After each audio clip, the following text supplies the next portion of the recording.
calling it black vein blues. Makes sense if you think about it.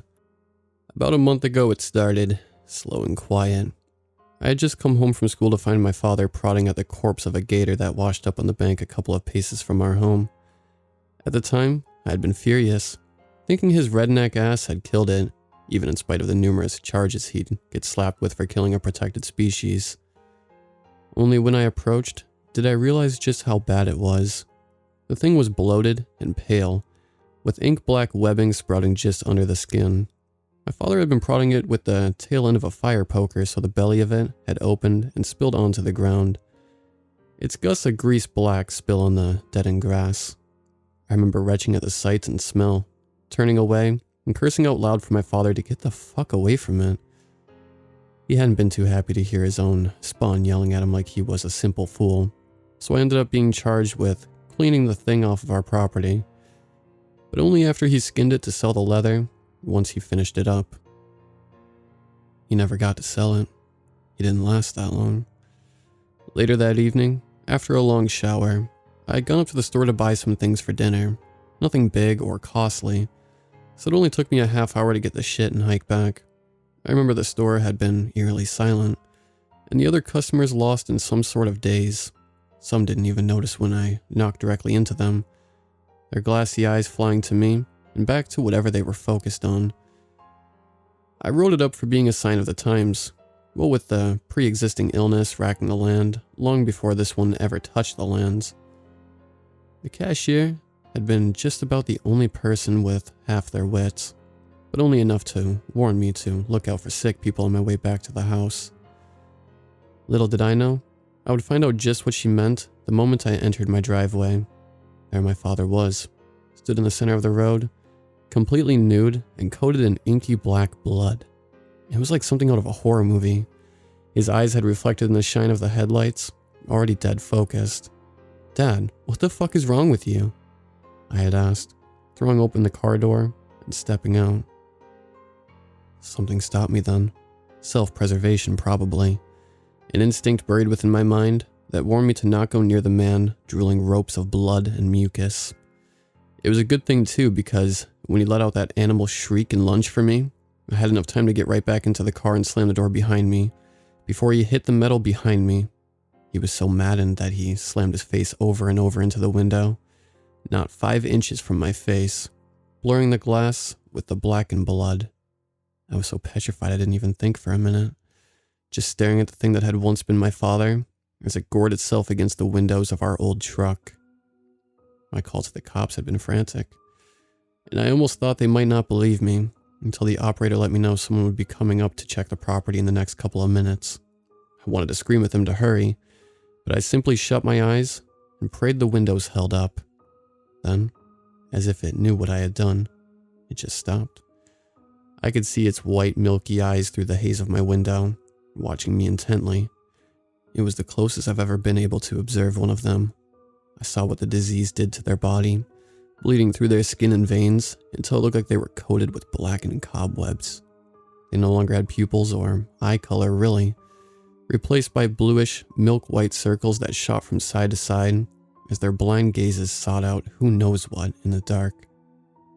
He was so still and calm that, for a second, I thought he might have come to.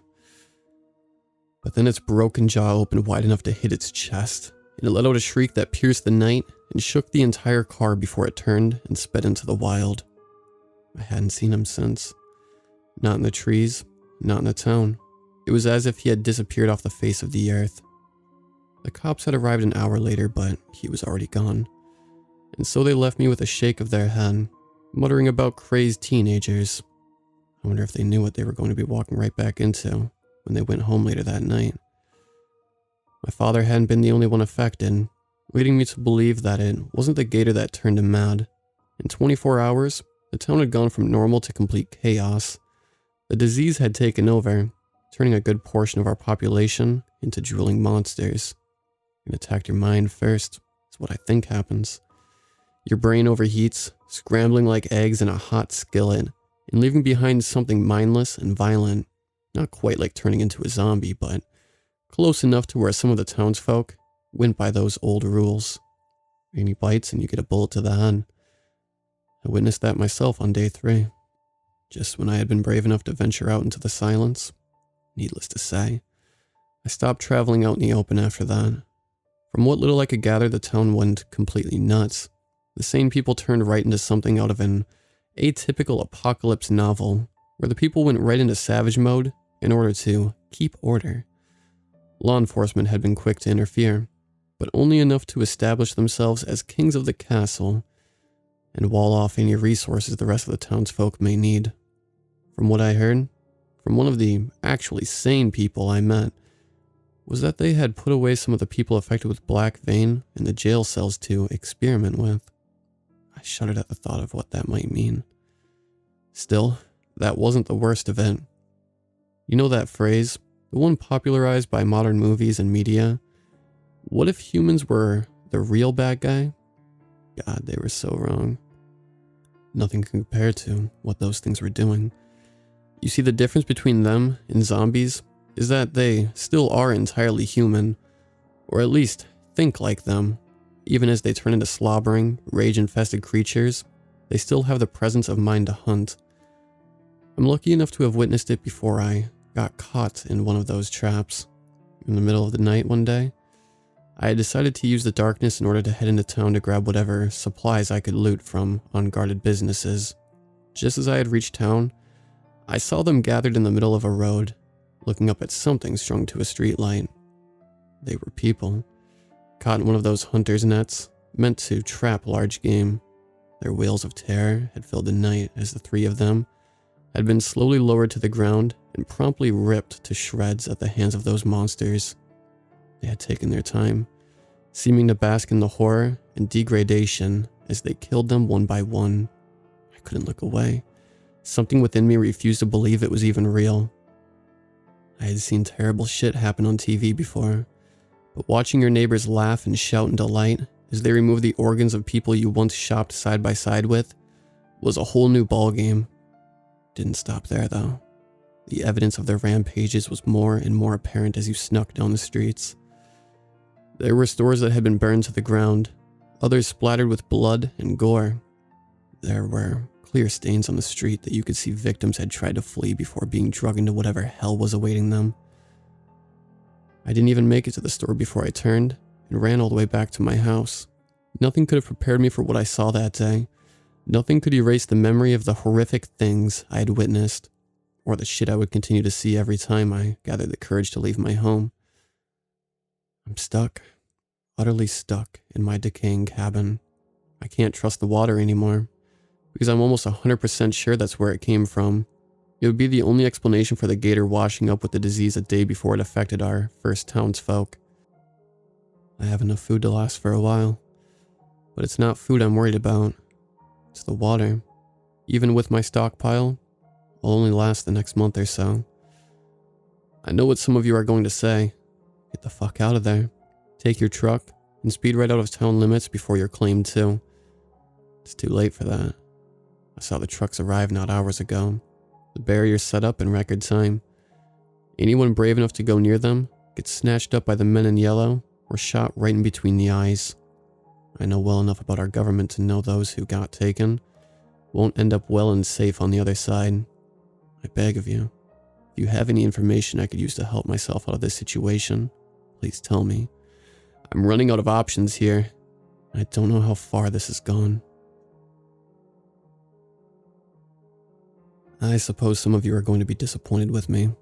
After all, there is no good end to this story.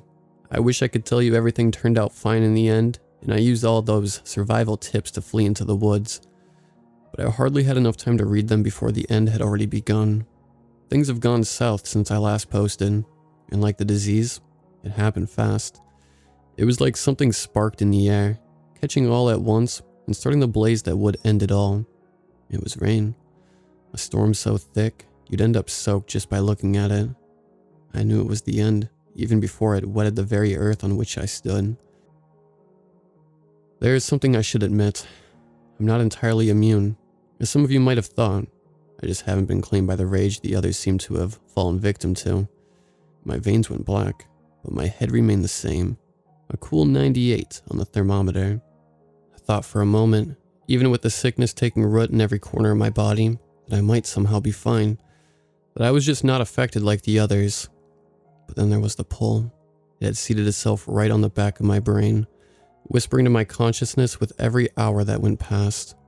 I couldn't make out the words, but I could feel the impact they had on my mind, as each time I felt the caress of its shadowed touch, I'd find myself leaving my own mind for a split second. Sometimes it was so strong I'd find myself opening my eyes, with what seemed like a split second after last closing them, standing in the water right outside my house, staring emptily down into its inky depths. It was part of the reason that I hadn't joined up with any of the other survivors. Well, that and there was no way I was going to trust them when half of them were willing to put a bullet in an innocent if there was even the slightest amount of question about their behavior.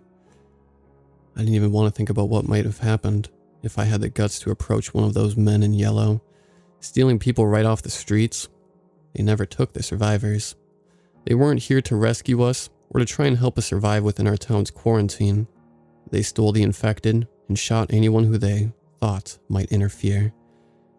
Perhaps it was luck or just some sort of twisted fate, but I had seen them in action, speeding into town in their armored little vans and grabbing the infected one by one.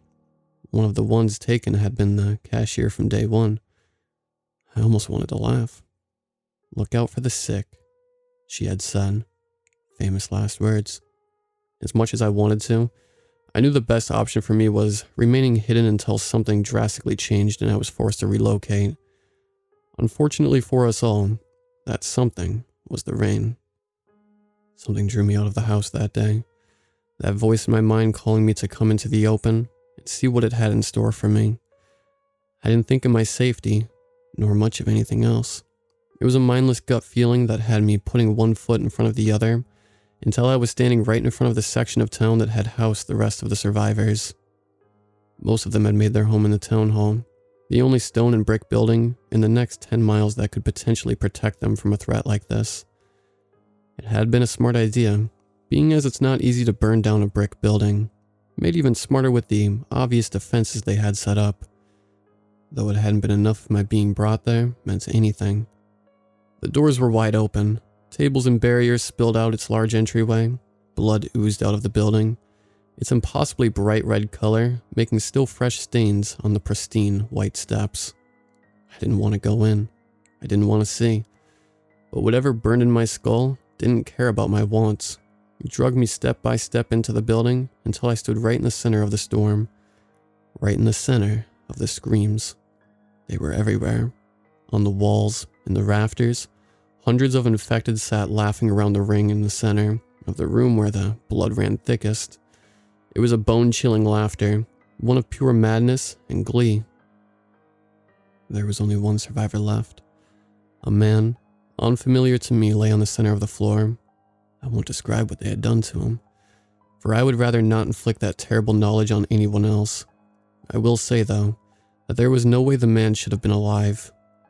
Not with as little of him as there was left. Still he was, eyes wide and mouth open in an endless silent scream. The blood in his mouth muted anything he might have been trying to say, but I doubted he could have done anything other than beg for mercy at that moment. I was almost sick. Almost. If what I saw hadn't numbed me, I might have fallen to my knees and wrenched my guts out, but I was already long past that. I only watched, feeling nothing but numbness and pity as my ears began to burn. For some reason, they did not attack me. Maybe because they sensed the illness that had already consumed my body. Maybe they were so distracted with the show they didn't care. Either way, it was a blessing. I would have preferred death over watching them make playthings of the bodies of the last strugglers left of the town survivors.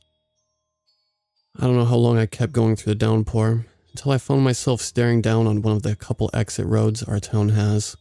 It was one of the places where the barricades had been set up. This one larger, and made mostly for the purpose of keeping the diseased in, and those fortunate enough not to be caught in the massacre out. Only when I got there, it was completely void of any meaningful life. No men in yellow, no military guards, not a single sign of life. That is, apart from the black veins. I can see them standing there, completely still as if they were all listening for any movement. Only one acknowledged my arrival, its blind white eyes snapping up to me. It remained like that, completely still as it monitored my movements. All the black veins I've seen as of late have been doing exactly that. Standing still, listening, hunting. How many poor uninfected souls had fallen victim to them, I wondered. How was it I hadn't?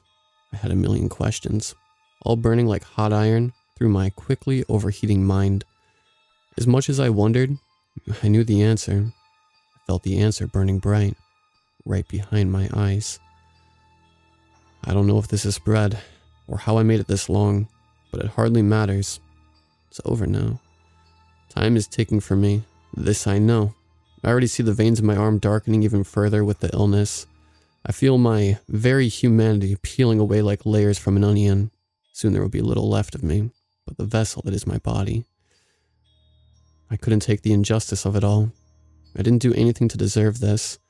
I stayed in the shadows. I didn't talk to anyone. I followed the rules and did as my father asked and never got in trouble. I was a good kid. So why is my mind filling with those sickening thoughts?